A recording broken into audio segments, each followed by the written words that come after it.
Alright, this is my 2003 ICC 200 with the T444E in it.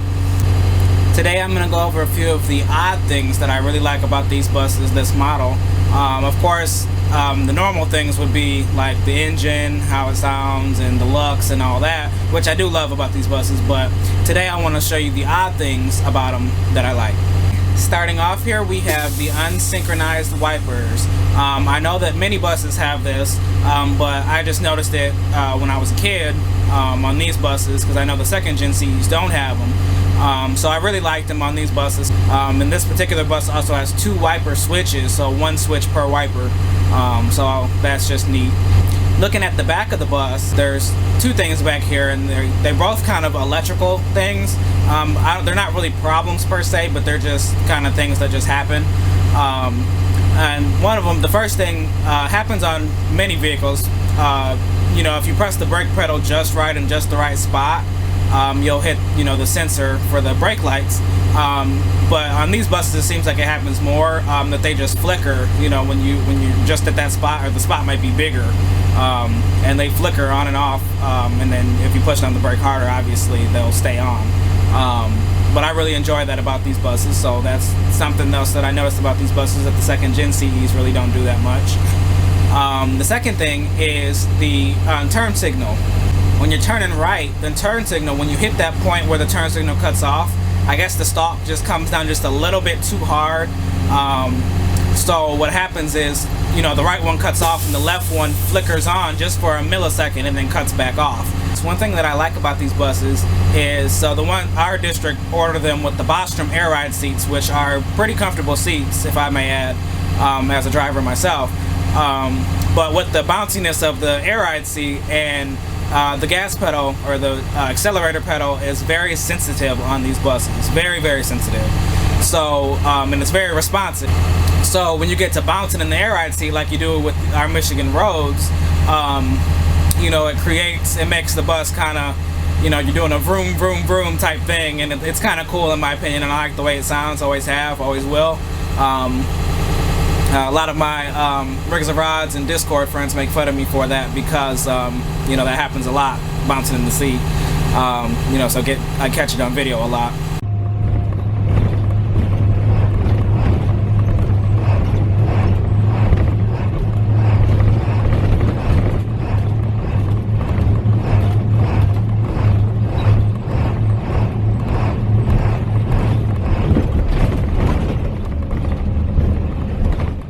Another thing I like about these buses is the automatic idle up.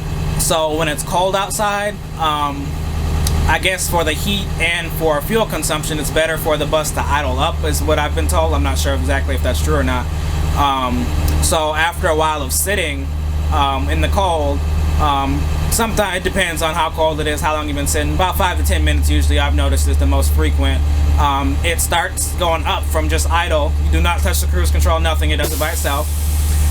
So it just starts at idle and idles itself slowly all the way up to 1500 RPMs, and I think that's really cool. At first it might scare you a little bit if you don't know about it, and me and Frederick Busboy Craft were just talking about that.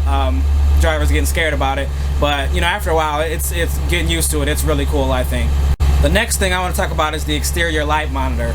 I absolutely love the exterior light monitor on these buses. Obviously, it's just I think it's pronounced Doran or Doran. It's the ones that we got were 8 lamps, but you can also get them in 16 lamps. A lot of you have seen the videos that I've posted, the YouTube shorts of them. But on these buses, ours came with the little tick when they first start flashing, and I really like that. It's a noise I got used to as a child when riding this bus, and I've loved it ever since.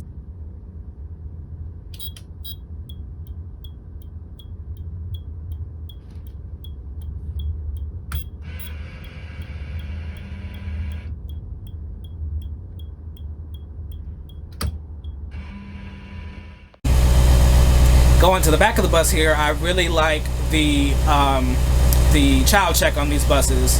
It's the Child Check McBrand, but it has the white plastic cover, and it has the stop is the button that you push.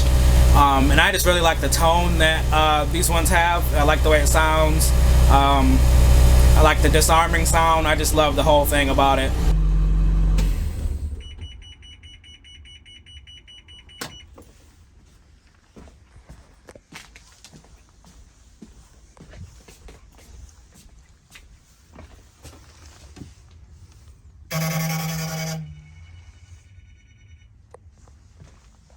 Another thing I really like about these buses is the engine fan. I just like the way it sounds. It's pretty loud. It sounds mean. It sounds good. You know, obviously it does its job cooling the engine down. But I just like the way it sounds. And I remember we had a couple of first gens. 39 was one of them. That as a BandAid fix, we call it BandAid Fix, but it's a quick fix that mechanics do, you know, to get the bus back on the road as quick as possible. Even though it might not be the proper way that it should be running, it can still pass inspection like that, and it's still a quick and easy fix. So I'm not sure exactly what they did, but they made it so the engine fan never cut off on a couple of the buses. So the engine, it'd be -5 degrees outside and the engine fan's still going. The only thing that sucks about that is that, you know, obviously you're pulling the heat out the engine with the engine fan, so you're getting less heat to the bus. So unfortunately that's a side effect of that, but it always sounds cool, so that's cool.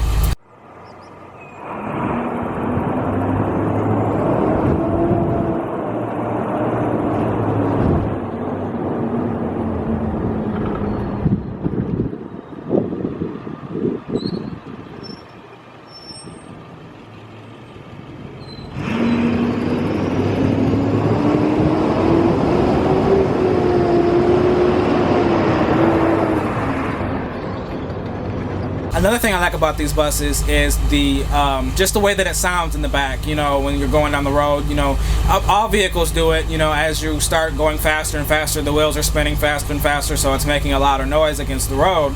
But I just really like the way it sounds on these buses because it's pretty loud, it sounds good, and it goes well with the engine, in my opinion. So I just always like the way it sounds. You can call it the wheel noise or the axle noise, whatever you want to call it, but I think it sounds good, or the drive shaft, whatever.